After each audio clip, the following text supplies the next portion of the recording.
otra técnica es la de bottom-up, que es sencillamente se comienza con una lluvia de ideas sin poner restricciones en cuanto al nivel de abstracción de los requerimientos, y luego se tratan de clasificar eso o de agrupar esos requerimientos que son expresados por los equipos de trabajo. Se tratan de agrupar en temas similares o afines, y entonces, como ustedes pueden ver, se comienza de la base y se construye hacia arriba los elementos de mayor nivel de abstracción. Es más o menos la técnica que se utiliza en Scrum, en el que pues sencillamente se presentan historias de usuario y luego se trata de determinar, bueno, esas historias de usuario se pueden agrupar en temas, se pueden agrupar en épicas, y hacia abajo pues entonces aplicando la técnica anterior, top down, bueno, a la hora de hacer la planificación de los sprints se ven que actividades o tareas de menor nivel de abstracción corresponden a esas historias de usuario.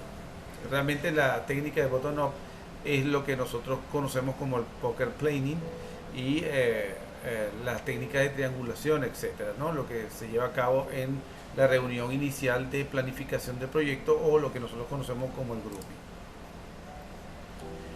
Entonces, en esta técnica de bottom-up, el grupo clasifica las actividades que parecieran relacionarse. Lo que yo decía era que son afines. Se reúnen todos los grupos y cada grupo presenta sus resultados, se discuten en conjunto. La desventaja de este enfoque es que no define las tareas con suficiente grado de granularidad o con suficiente granularidad.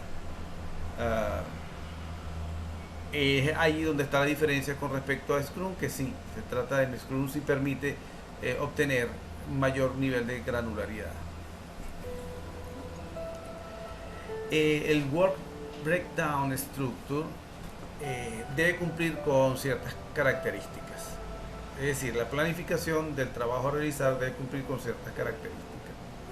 Debe ser medible, o cada actividad, por decir, que conforma un elemento dentro de ese WBS debe ser medible, debe ser independiente, debe ser acotado, debe generar entregables, debe poderse ubicar en tanto tiempo y costo, y debe tener una duración aceptable para el equipo de trabajo. Cuando decimos que es medible, es que yo puedo, como líder de proyecto, o si nos ubicamos en el caso de Scrum, cualquier integrante del equipo podría poder medir el avance del trabajo realizado.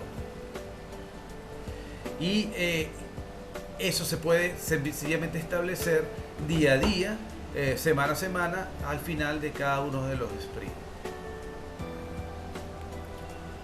Debe ser acotada, es decir, que debe poderse ubicar dentro de un time box, debe tener una fecha de inicio, una fecha de culminación, y debe poder generar entregables. Que en el caso de Scrum, el entregable básicamente es el producto, ¿ok? El producto en sí, o el prototipo, o el prototipaje o logrado al final de la sesión de trabajo, ¿no? Del sprint. El tiempo y costo deben ser medibles, deben ser en principio medibles, deben ser estimables, es decir, al principio deben poderse estimar la cantidad de tiempo que debo invertir en la realización de ese trabajo, y durante el proceso, ya avanzando el proyecto, debo poder medir el tiempo real aplicado para la culminación de esas actividades. Y debe tener una duración aceptable. Es decir, debe considerarse lo que realmente es el tiempo efectivo de trabajo del equipo de desarrollo. Conceptos que nosotros hemos manejado, como por ejemplo la velocidad objetivo del equipo. Entonces, esa duración aceptable, por supuesto, va a depender mucho del tipo de proyecto y de la organización en la que se esté trabajando y del equipo que esté trabajando. Es decir, que esa duración no es la misma para cada proyecto, no es la misma para cada organización. Y cada actividad a realizar debe tener un nivel de independencia. Esto hay que tratarlo con cuidado porque ciertamente siempre o en muchos casos una actividad depende de la culminación de una actividad anterior y ella a su vez pues va a condicionar el inicio de una actividad posterior. Pero sin embargo la especificación de la actividad debe ser lo suficientemente independiente como para poder hacer la estimación de ese elemento de trabajo y poderlo ubicar en el lugar de jerarquía que se merece dentro de la organización del WBS. Cuando hablamos de estimación, pues hay que hacer un poquito de referencia a las técnicas. Ya las hemos visto un poco, esto es rápido. Hemos hablado en otra oportunidad que en general las técnicas de estimación pueden ser son tres grandes vertientes. Por similitud con otras actividades, a través de datos históricos o utilizando el juicio de expertos.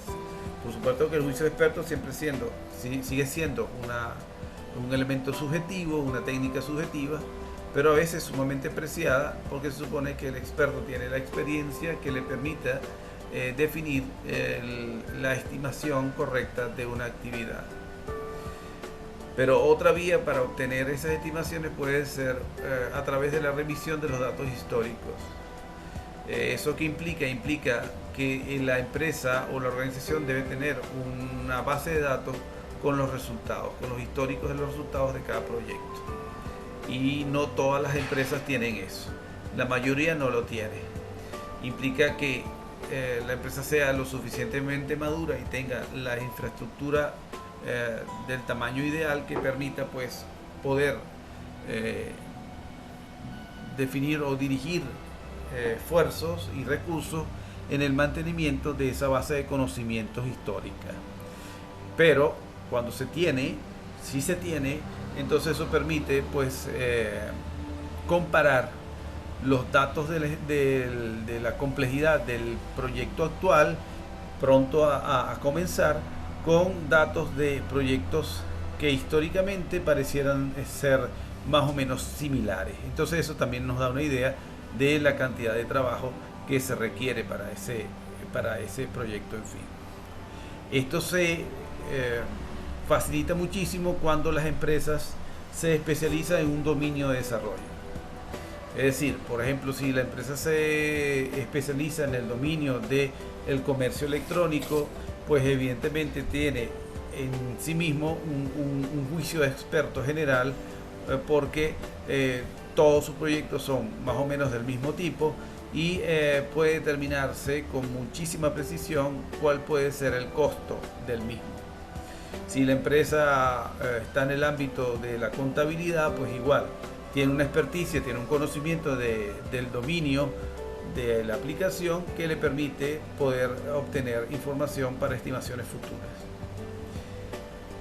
La otra técnica es la de similitud con otras actividades. En dos platos, pues nosotros ya hemos aplicado eso en la técnica de triangulación.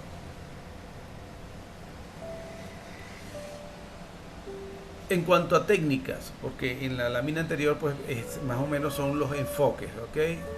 Un poquito los enfoques generales para las técnicas de estimación, pero en cuanto a técnicas de estimación podemos hacer referencia a la técnica de Delphi, ¿no? Es muy sencilla, tiene tres pasos que pueden iterarse 3 veces, ¿ok? Tiene 3 iteraciones. El primer paso es pedirle a cada miembro del equipo que realice su estimación, se registran los resultados.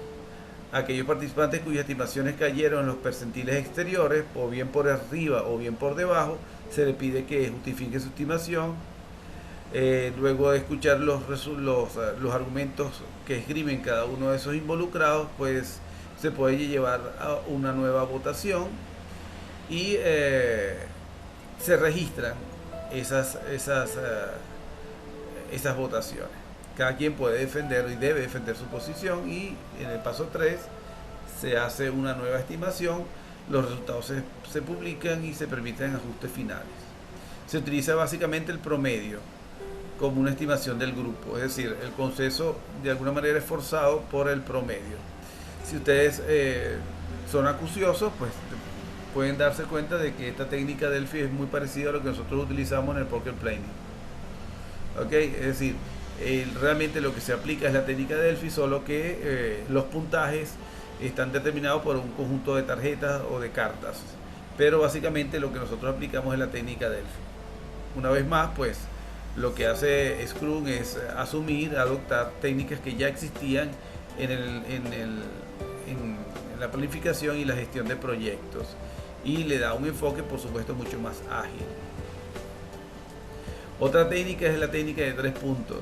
¿A qué se refiere esa técnica de 3 puntos? Bueno, a cada integrante del equipo que forma parte de esa planificación inicial, se le solicita 3 estimaciones de duración de la actividad: una optimista, otra pesimista y otra media.